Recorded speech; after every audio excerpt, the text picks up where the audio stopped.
Há 124 anos, o Brasil deixou de ser império para se tornar uma república, inaugurando assim um período de participação popular nas decisões políticas do país.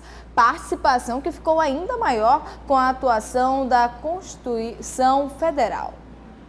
Quando o Brasil trocou o Império pela República em 1889, abriu caminho para a soberania popular no país. O poder passava de pai para filho, né? Dom Pedro I, Dom Pedro II e assim por diante. Então não havia participação popular, né? Era algo que ficava só como a cúpula do poder. Agora, com a República não. Isso se tornou, e na medida em que o voto se tornou obrigatório, né? A participação popular se tornou evidentemente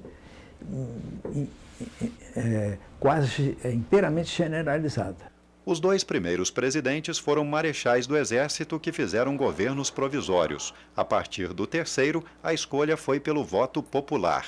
Mas a democracia trazida pela República sofreu dois golpes. Primeiro com a ditadura Vargas em 1930 e depois com a ditadura militar em 1964, que durou até 85. Com a volta da normalidade, o Congresso Nacional aprovou em 1988 uma nova Constituição para a República. A Carta Magna, que acaba de completar 25 anos, ampliou a participação popular na vida política do país, possibilitando ao cidadão propor leis. A Câmara e o Senado representando a sociedade, mas a Constituição não, ela foi além.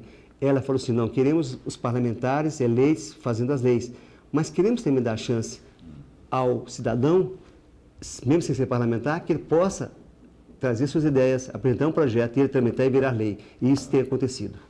Desde então, leis importantes para a sociedade, como a que pune a violência doméstica contra a mulher, foram aprovadas. Além disso, projetos de iniciativa popular também contribuíram para dar mais ética à política. A diretora do Movimento de Combate à Corrupção Eleitoral lembra de duas leis apresentadas pelo movimento e aprovadas no Congresso. Uma delas é a que pune políticos por compra de votos. E foi uma lei vitoriosa, né? Tivemos quase 1.000 políticos caçados.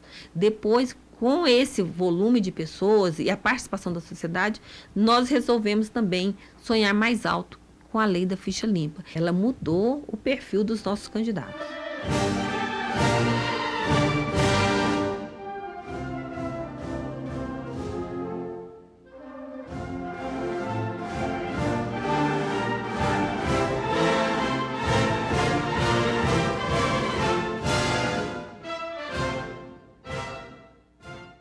A Companhia de Água e Esgoto do Amapá diz que daqui a 6 meses começa a instalar hidrantes em Macapá para facilitar o abastecimento dos carros do Corpo de Bombeiros em situações de combate a incêndios. A verticalização da capital amapaense é hoje a maior preocupação da corporação, que ainda não dispõe de equipamentos adequados para operações em grandes prédios.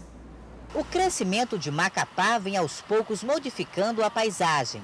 Prédios cada vez mais altos são construídos para atender a demanda habitacional e até de negócios. Mas este crescimento vertical traz uma preocupação: como agir em casos de incêndio? O Corpo de Bombeiros tem equipamentos capazes de combater o fogo nos edifícios mais altos da cidade? Uma das alternativas é a construção de hidrantes para a criação de uma rede de distribuição de água mais eficaz.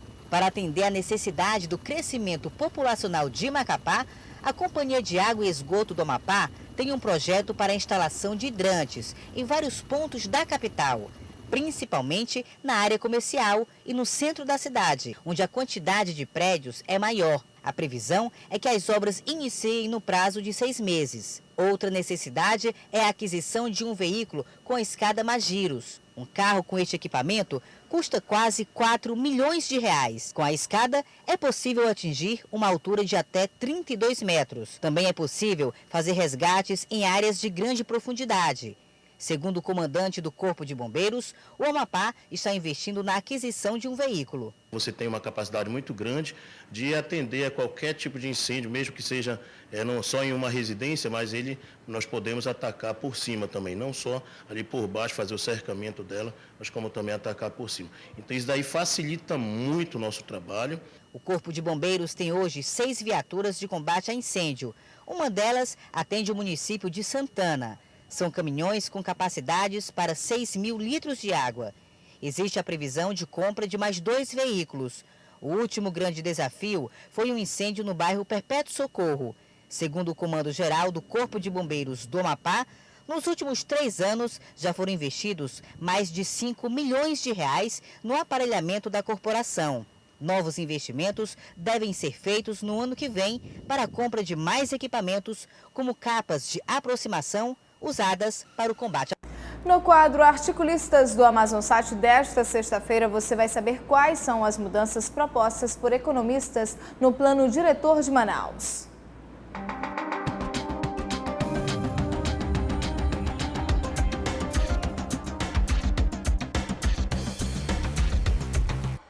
Olá, hoje nós vamos conversar sobre as mudanças propostas pelos economistas no plano diretor. Ontem nós participamos da mesa diretora, onde estava sendo discutidas propostas de mudanças e adequações no plano diretor da cidade de Manaus.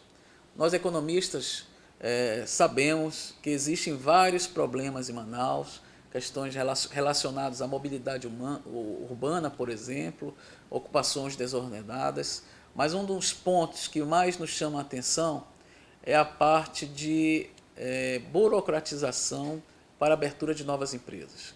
Nós temos aqui um sério problema onde não existem áreas para implantação de empresas industriais.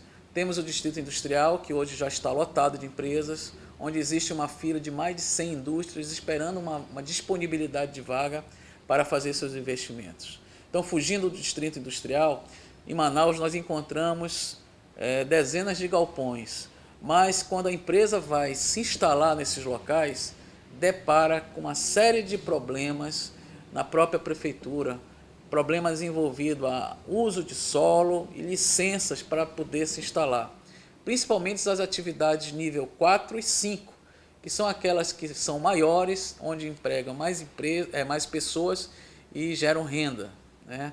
Então nós precisamos alinhar esse ponto com bastante cuidado, pois nós temos vários investidores que podem se instalar em outros lugares, gerar empregos em outros lugares e renda em outros lugares. Então seria interessante que o Corpo de Vereadores visse com bastante cuidado e trouxesse esses investimentos para Manaus. Sai ganhando os empresários, as pessoas que vão ter emprego e a cidade de uma maneira geral. Fico alerta, ficamos por aqui. No nosso próximo encontro traremos mais um assunto da nossa economia. Muito obrigado. Oferecimento Jornal do Comércio.